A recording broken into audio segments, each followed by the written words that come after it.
Welcome back. This is the accompanying video for the Ride the Lightning full album loud bass that I'm giving you, as well as a rundown on the 8 songs and what I did to bring the bass out. Let's get started. Check this out.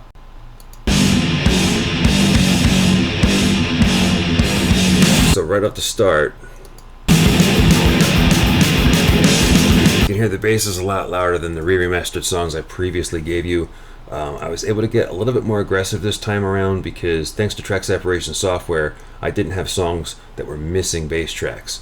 Whereas before, there were 7 songs on Kill 'Em All that didn't have isolated tracks. I was able to separate tracks, which are 85% as good as the real thing, so that each song has its own bass stem or track that I could make louder. And it works as far as these songs go.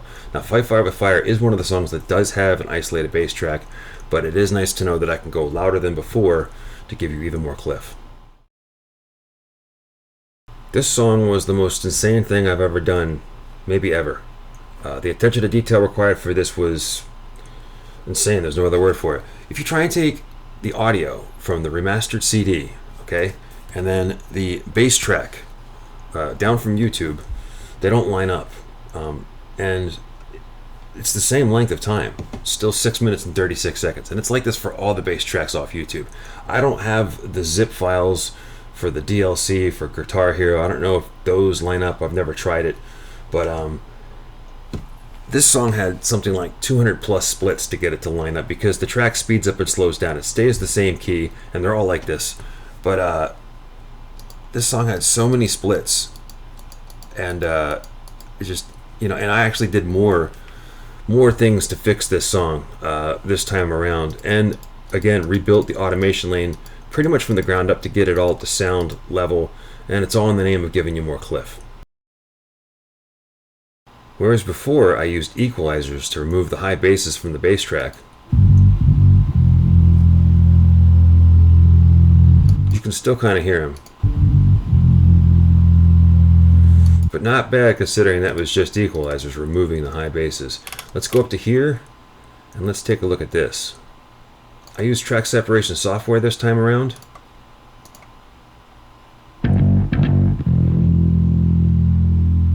And it's a lot clearer.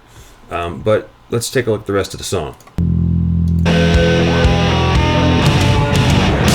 So you see the automation lane goes down, goes up, goes down, goes up. I'll say it again, Cliff used new strings most likely, and I don't think they compressed his bass. So if his bass is loud in this one part of the song, and that's the loudest peak, you can't go above that or you'll have clipping and it won't sound good. So in that case though, when he's quieter in other parts of the song, you just can't hear him.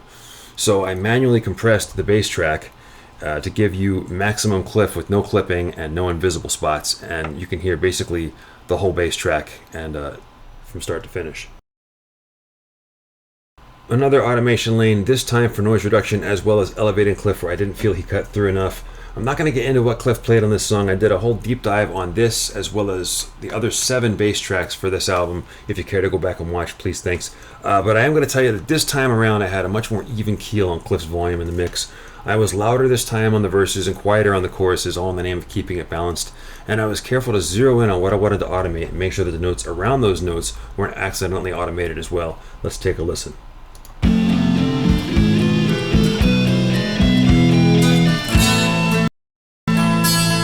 And this is James's first time on an acoustic guitar.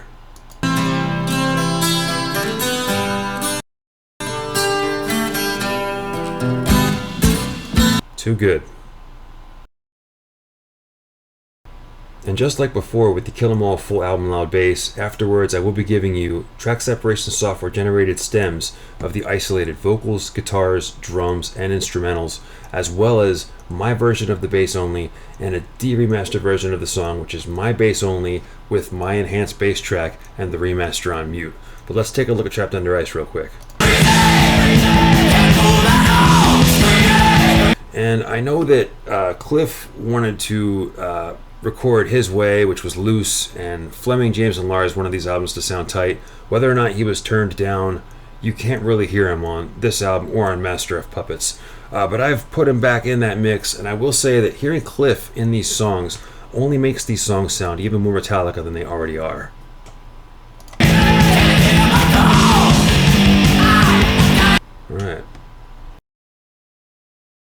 So of the 8 songs on Ride the Lightning, 6 of them have isolated bass tracks that were leaked from the Guitar Hero game. Escape is one of the 2 that do not.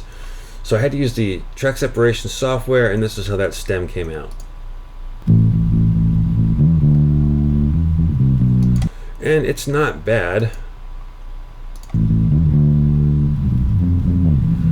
But you heard there it just filtered out some of his high stuff on that high fill, so it's not great either. Here's how the track separation software works. On an album like Kill 'Em All, where you can hear the bass, the isolated bass stems came out great.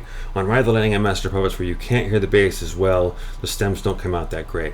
So I would say this gives us 85% of what Cliff played on this song, but it's 85% more Cliff than we had. The rest of this is just noise that I removed, little cracks that were a byproduct of the track separation software. And this area here, I raised his volume because he was drowning in lead guitar here and the end of the song and the sirens here. So I gave him a little bit more volume towards the end. But overall, I think this came out pretty well. And let's just give it a little listen.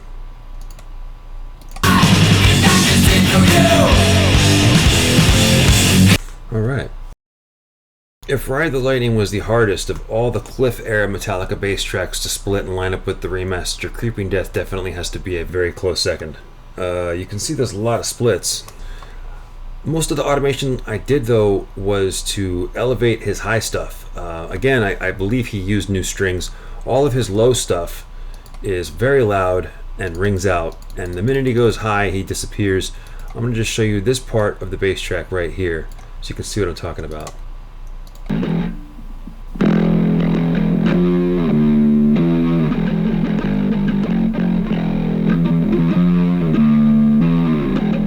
Now, if I don't automate that, let's move this over a little bit. Let's just take this down to this volume right here, turn off the automation lane real quick, and let's listen to the song.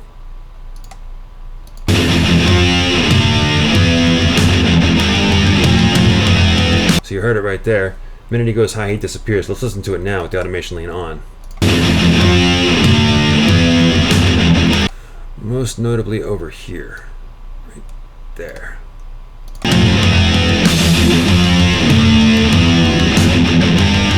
It's much more even. And again, I'll be releasing isolated versions of all the instruments and then my version of this bass track. And the idea is that you can create your own remixes. Because Metallica is never going to release their masters. They don't want us making remixes of their songs, but I'm giving you that ability. Thank you for watching. Please like and subscribe. So now some bad news. There will not be the Call of Cthulhu bass only because it's not possible to make. The track separation software confuses Cliff's high distorted lead bass with wah for guitar. And all you get with the bass only is just rumble and noise. It's not even usable. You can try it yourself and see what I mean. But this is my original version of the Call of Cthulhu Re-Remastered with the remaster, the enhanced HF, which is high frequency, the enhanced LF, and the Moises track. And I actually took this and worked on it a little bit and came up with the Call of Cthulhu 2, where I reduced the volume of the remastered track itself. And I actually took this and I burned it with the remaster on mute. And I took that version of the song and created Call of Cthulhu 3, which is that de-remastered version of the song mixed in with the remaster at a decent volume, and then just this part of the Moises, which is really the only actual useful part of the Moises track, and came up with something that sounds like this.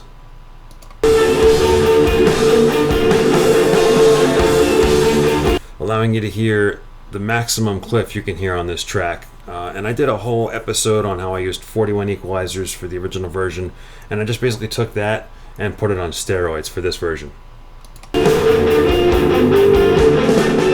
Alright, that's going to wrap it up for today. Thank you so much for watching. Please like and subscribe. This is the Metallica Re-Remastered series. Stay tuned for more.